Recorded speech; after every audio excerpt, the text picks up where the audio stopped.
Good morning, good afternoon, even. Hi, happy Friday. Uh, I'm almost finished for the day.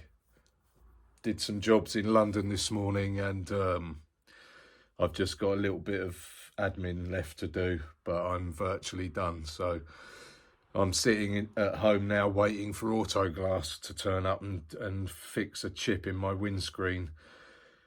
They cost me a day's money 2, 3 days ago because they didn't turn up, and they didn't even bother letting me know that they weren't turning up until I called them to find out what was going on. And they said, "Oh, yeah, we double booked, so unfortunately you lost out." And I was like, "Yeah, I've lost a lot of money today. Thank you for not even bothering to tell me that you weren't coming."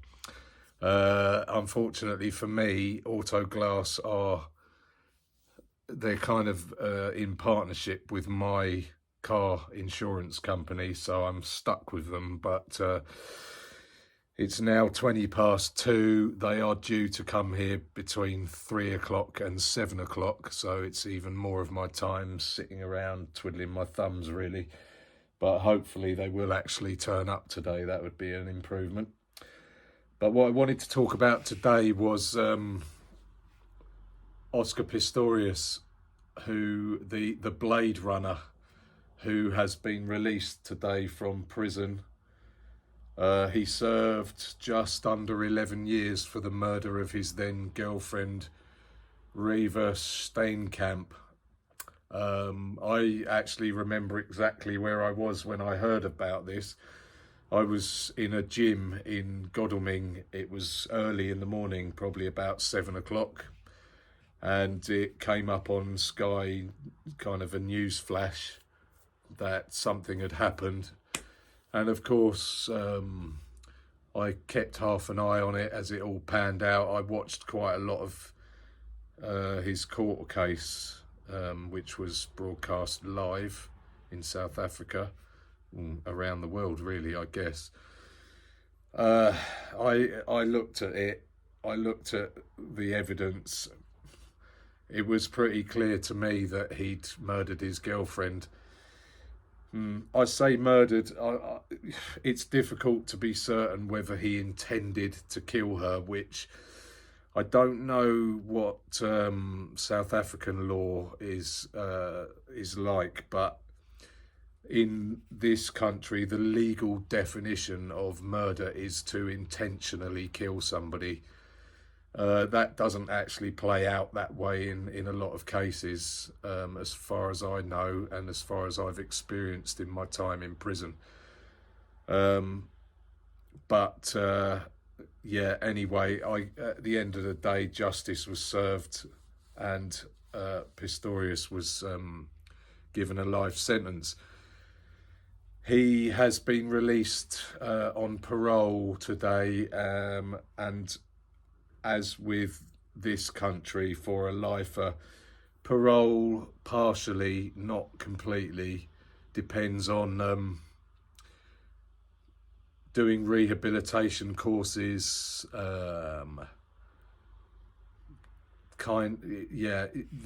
your general sort of behaviour in prison, but mostly it's about engaging with the psychologists and the people running the courses. I'm not entirely sure how you rehabilitate someone who deliberately kills somebody, but I guess South Africa, well, it's not just South Africa, but I guess you have to do something. You have to be seen to be doing something by the general public. So there we go. But yeah, it was obvious to me that they clearly had a disagreement early in the morning, and it's pretty clear from the evidence that he either chased her into the bathroom, or they were arguing. She went to the bathroom, which is probably the more likely, and he followed her. They were arguing through the door. He lost his rag. and he shot her. I know that he had previously fired a gun in public. I believe he did it sat at a table in a restaurant, an open air restaurant once, and I also believe he fired shots from the sunroof of a car he was travelling in. So clearly he has a bit of a thing about guns. It's interesting to see that Reva Steenkamp's mother made a kind of a victim impact statement for his parole board, and she said that she didn't believe that he would ever necessarily be not a danger to women. She may have a point. She's probably, well, definitely driven by kind of personal kind of interest in, obviously that was her daughter who was killed.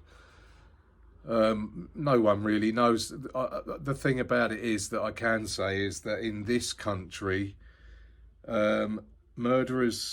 convicted murderers who are released on parole in England and Wales have one of the lowest reoffending rates and recall to prison rates of any kind of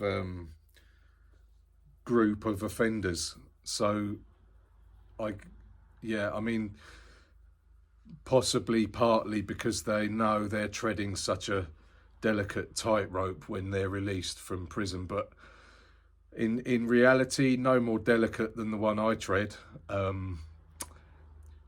One or two, for a lifer coming out of prison, one or two probably quite specific rules and regulations put onto them by the Home Office and probation. But same here, I've got peers specific do's and don'ts given to me by probation and by my organised crime prevention order. So it's all swings and roundabouts really. But I noticed also that the South African authorities were very keen to stress that Pistorius was now serving the remainder of his life sentence in the community. Well, again, that's what they say about me and everyone else who's released from prison on licence. I am still technically a prisoner. I just don't have to spend the night in prison every day. But I will technically be in prison until 2031. So I've got a little journey ahead of me yet.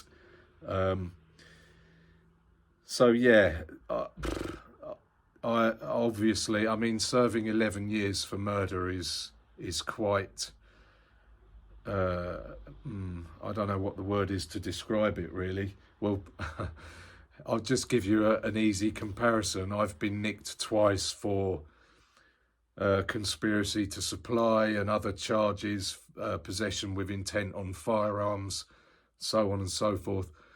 I've served nearly 6 years more in prison than Pistorius did for blasting his girlfriend to death with a semi-automatic gun, I think it was. It may have been a revolver, but whatever. So yeah, but I'm not bitter about that. It's just an observation, really.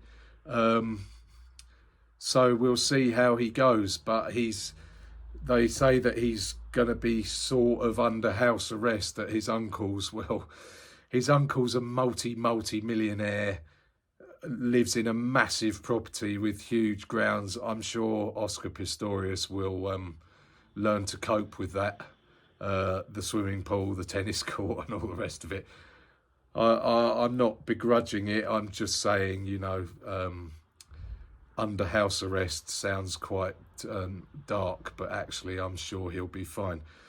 I don't personally believe he should have been released yet, but that's just a personal opinion. Let's see how he gets on with the rest of his life. More to come about traitors. I'm on that. So see you soon.